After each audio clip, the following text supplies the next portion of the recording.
You're lying, Dad. I have proof. And if you want to win back even a shred of the respect that I have for you, you will admit that your testimony is false. Dixie is innocent. Don't do this, James. You have to be kidding me. You're not even going to try to make this right? Well, then I have no choice. Objection, Your Honor. This is ludicrous! Your Honor, if James Martin has evidence that his father's testimony is fabricated, I believe in the interest of justice, this court should hear that evidence. Order. Bailiff Evans is going to take you back to the jury assembly room until I can sort this out with the attorneys. Counsel, approach the bench. Your Honor, in the interest of fairness, I think we need to take a 20-minute recess so that we can evaluate... I want a mistrial, Your Honor. This is insanity. There are no grounds for a mistrial, Colin. Not yet. Thank you. Your request for a recess is granted. Thank you, Your Honor. In light of these new developments, court is going to take a short recess. All rise.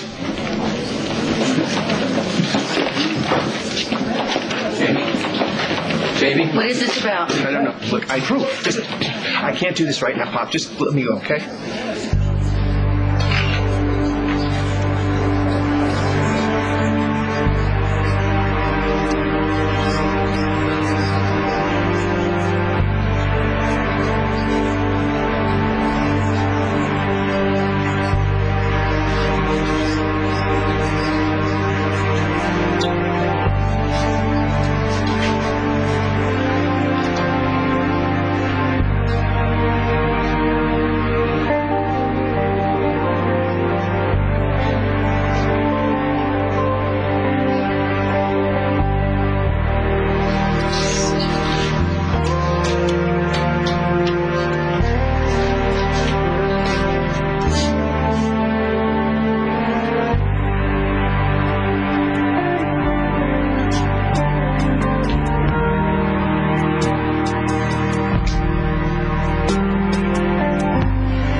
Just when he thought he was getting some closure. Do you think we should go after him?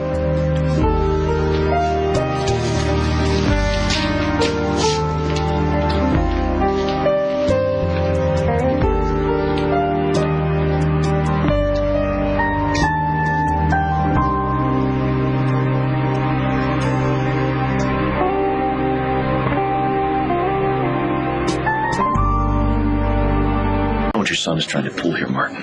But if he's messed up my case, I will haul him into court. You're not going to do a damn thing. Nothing. You're finished threatening my kids, Mr. Summerhill. Because in case you didn't notice, that boy's family is being torn to ribbons today because you had to have your eyewitness testimony. Well, you got it. So from now on, from here on out, you got anything to say to me, it damn well better be thank you. Otherwise, you just shut the hell up. How many chances have we given you to come clean? We told you that we would handle Derek, that we would have your back. You looked us right in the face and you told us, you swore to us that Mom had a body, that Shane Slater buried Greg Madden.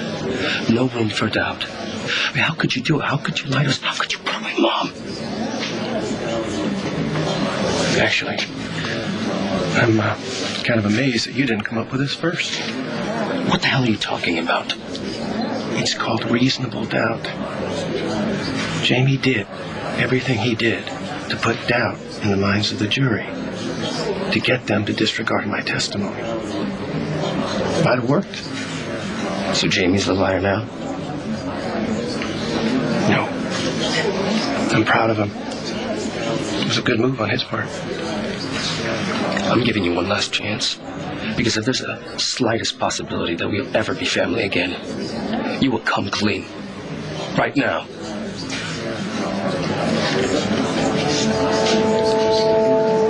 I'm sorry, Junior. But I'm standing by every word I said.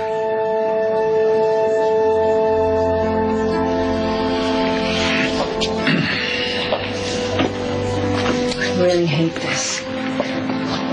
Jamie is so upset with his father, and JR is angry. Don't question anything. Just hang in there. I'm trying to.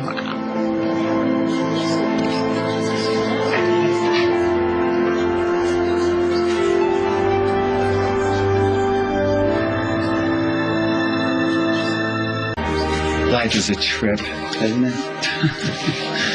First you're dead, then you're not, then you're a killer, now maybe not. Well, one thing's for certain. You're no longer the sweet, innocent Dixie Cooney we all knew and loved.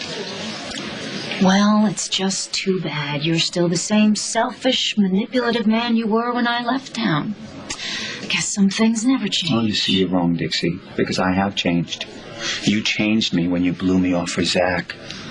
All the plans I had for us wiped out. I had to find some way to let it go. Move on. Is this how you move on? Skulking and gloating on the sidelines while I'm being convicted of murder? Does this satisfy your need for revenge? You know, you would think that it would, wouldn't you? But I might come up with something else.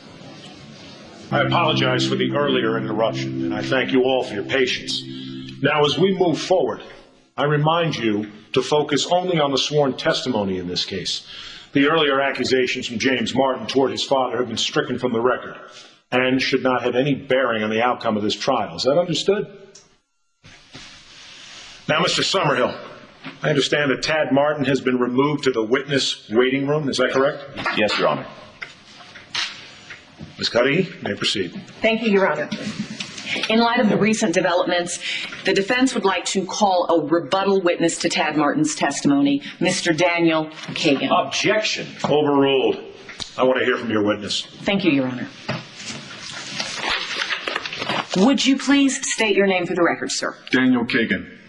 And Mr. Kagan, what is your profession? I spent 15 years in the military, but for the past 5 years, I've been head of security at Pine Valley Airport. And as the head of security at the airport, are you privy to security breaches? That's correct. Now, where were you, or were you on duty the night of June 5th, 2006? No, ma'am. Not that night. I worked early in the afternoon, but my shift ended at 1700 hours. I'm sorry, 5 p.m. Thank you. And when did your next shift begin? The following morning at 8 a.m. Now, Mr. Kagan, are you aware that a Thaddeus Martin is a material witness in this murder case? Yes, but I only learned about Mr. Martin's involvement this morning. Well, why is that? I've been out of town training security teams for over a month. And how did you learn about Tad Martin's involvement in this case? His son James told me. What exactly did James Martin tell you about his father's involvement in this case? He said Mr. Tad Martin was an eyewitness, that he claims he saw the defendants load the body in the trunk of a car somewhere between the hours of 10 p.m. and 1 a.m. on June 5th. And did that surprise you? Yes, ma'am. Well, why is that? Because Tad Martin was in a locked room at the airport the entire night of June 5th. If he says he saw anything during those hours, he lied.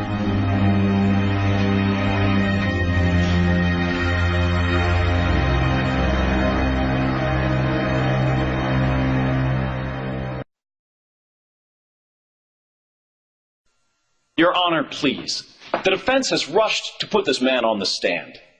We have no proof he is who he says he is, or that he saw Mr. Martin at the airport. He's already admitted he wasn't even working the night in question. If Mr. Summerhill would stop interrupting, Mr. Kagan will explain all of that. Overruled, Mr. Summerhill. You may proceed. Thank you, Your Honor. Now, Mr. Kagan, if you weren't working the night of June 5th, how do you know that Tad Martin was in the airport? Because when I came in the next day, I saw him on the security camera. On June 5th, Tad Martin sneaked into a private office in the rear of the airport. But what he didn't know was that this particular office was equipped with a time lock. What does that mean? The room automatically locks itself every night at 10 p.m. If you don't have a key, there's no getting in or out. So you're saying that when you came back on duty in the morning, you found Tad Martin in a locked room without a key? That's right. When I saw him on the monitor, I immediately went to question him. And what did you find out? He told me he was a private investigator. So then you let him go. No, not until I got a copy of his driver's license and his PI license. Then I wrote up a report. And about what time was Mr. Martin free to go? About 9 a.m., I'd say. I have here copies of the driver's license of Tad Martin as well as his PI license and the detailed report filed and signed by Daniel Kagan on June 6, 2006. Objection, Your Honor. There is still no proven validity to this man's testimony, and these papers could easily be doctored. If Mr. Summerhill would like more substantial evidence, I can provide that as well.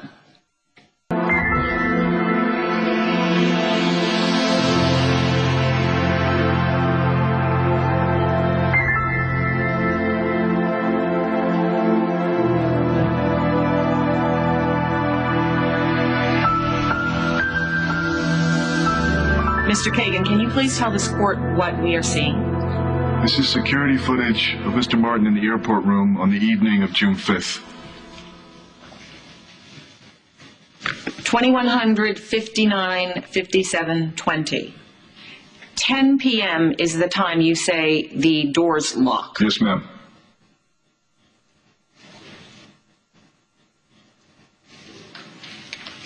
Your Honor, I would like permission to fast forward the tape to demonstrate that Mr. Martin was indeed locked in this security room overnight, June 5th, 2006. Your Honor, objection. The state requests a recess. Better yet, a mistrial. Overruled, Counselor.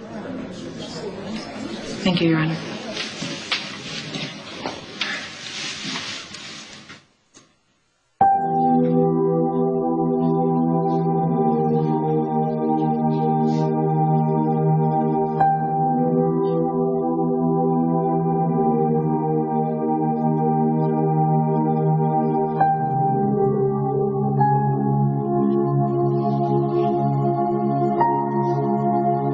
Your Honor, the defense would like to recall Tad Martin to the witness stand.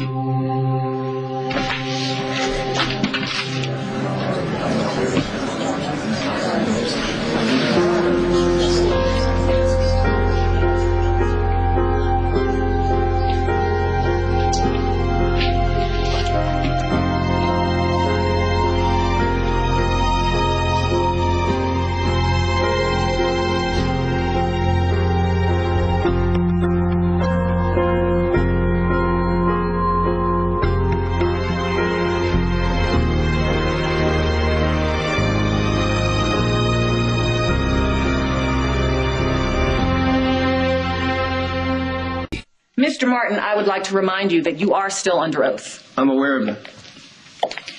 Have you ever seen this man?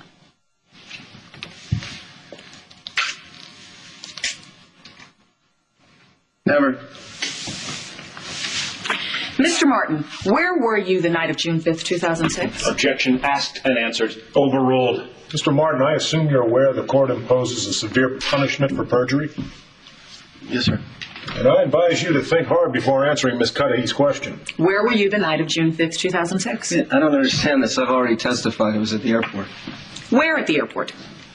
All over it. I was down at the gates, luggage, baggage claim. I was even at the cargo storage yard.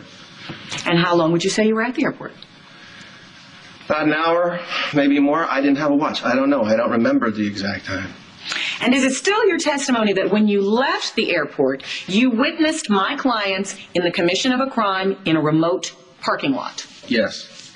And you're absolutely certain that was June 5th, 2006? Absolutely. Your Honor, permission to show the witness the video. Granted.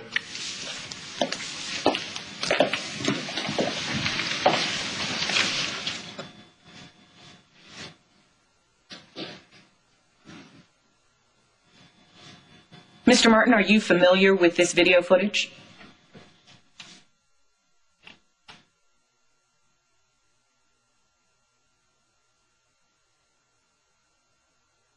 It doesn't look the least bit familiar.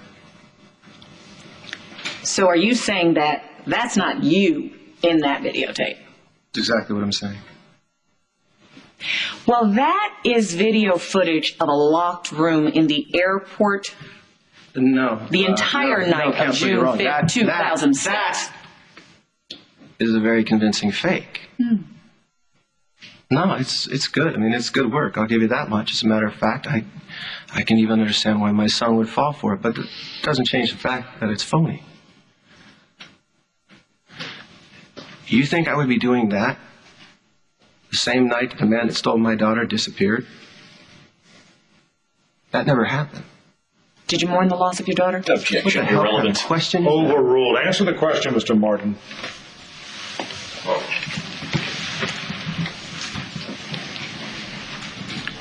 Of course I mourned her.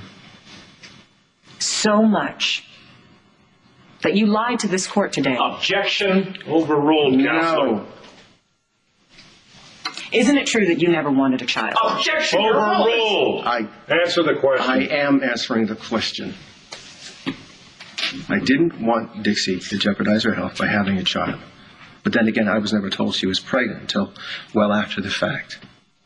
As soon as I found out that she was into her third trimester and she was healthy, I wanted that baby every bit as much as she did.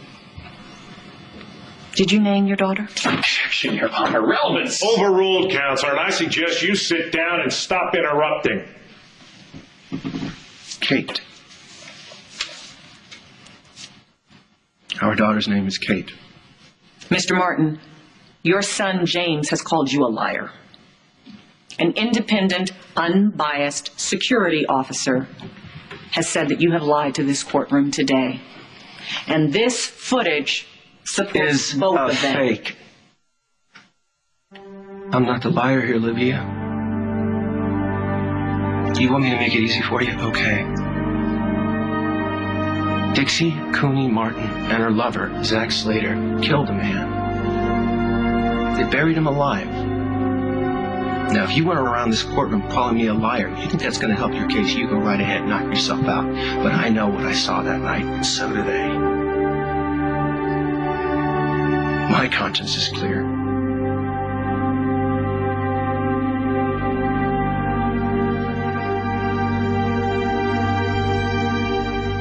There was a 4-year period during which you believed that your wife was dead, correct? And asked and answered, Your Honor. Did you mourn Dixie's death? Of course I mourned her. I was devastated. Did you love her even when you thought she was dead? Objection. Irrelevant. Overruled. Very much. Enough to even want her back as your wife? Yes. So when she returned to Pine Valley, you pursued her in an effort to gain her back? No. But you told us that you loved her and wanted her back as your wife. That was before I knew that she'd done it on purpose, that she had deserted her family and allowed us to run around for 4 years thinking she was dead. And that made you angry? Objection. Leading question. Nobody is leading me anywhere. I'll handle the objections, Mr. Martin. Sustained. How did you feel when you found out your daughter Kate was still alive? How do you think? And how did you feel when you found out that she had given your daughter away without your knowledge or consent? I've already told you I mourn the loss of my daughter. And what was the reason that Miss Martin told you for giving away your child? She said she thought she was dying. But isn't it also true that she said she didn't give Kate to you because she believed you were incapable of loving her? That's true. And that videotape footage we saw today is also true. Videotape footage is nothing. It's a fake. It's a phony. How many times do I have to tell you to bring me the damn computer? I'll do it myself, okay? You give me 5 minutes, I'll give you a spicy little video, you and the DA there. You were locked in that room the entire night of June 5th, weren't you? No, I wasn't. You lied to this court today, didn't you? Because you wanted to get back. I didn't lie. Dixie. I didn't lie to anybody. You concocted this entire story because you were angry with her for leaving you, playing dead, giving away your child, and you invented this story about her burying I didn't. Madden. I Dixie saw her with bury the body. You didn't bury anyone because you were locked in a room the entire night. I was not. Dixie didn't bury anyone, did she? She didn't kill anyone. How the hell would you know? She buried me. She killed me. That woman's taken everything I've got. Look at the way my son looks at me. My daughter's out there somewhere. She's lost. She's gone. I'm never going to know what it feels like to pick her up. I'm never going to know what it feels like to call her by her name. I'm never going to know what she looks like because of her, because of that selfish bitch sitting right there. She chose to do this to me. It was her choice to go to Europe. It was her choice to give my daughter to a complete stranger, a psychopath. And then instead of coming home to a family that needed you, instead of being a wife and a mother, you chose to be Zach Slater's whore. And now a complete stranger is raising my daughter, my flesh and blood, mine. I get to go to bed every single night wondering if she's happy, if she's lonely, if God forbid she's being abused. And it doesn't matter anyway, does it? Because one way or another, I can't do a thing about it. Because let's face it, Greg Madden's nothing but a useless sack of meat. Greg Madden is gone, along with every hope I'm ever going to have of finding my baby girl. So, counselor, I really don't give a damn about your tape. I don't care what you think. I don't care what they think. I know the truth. You are a murderer. Because you buried me. You killed me. You're nothing but a lying, cheating, sadistic bitch. So help me God, I'm gonna make you pay for it. Right here, right now.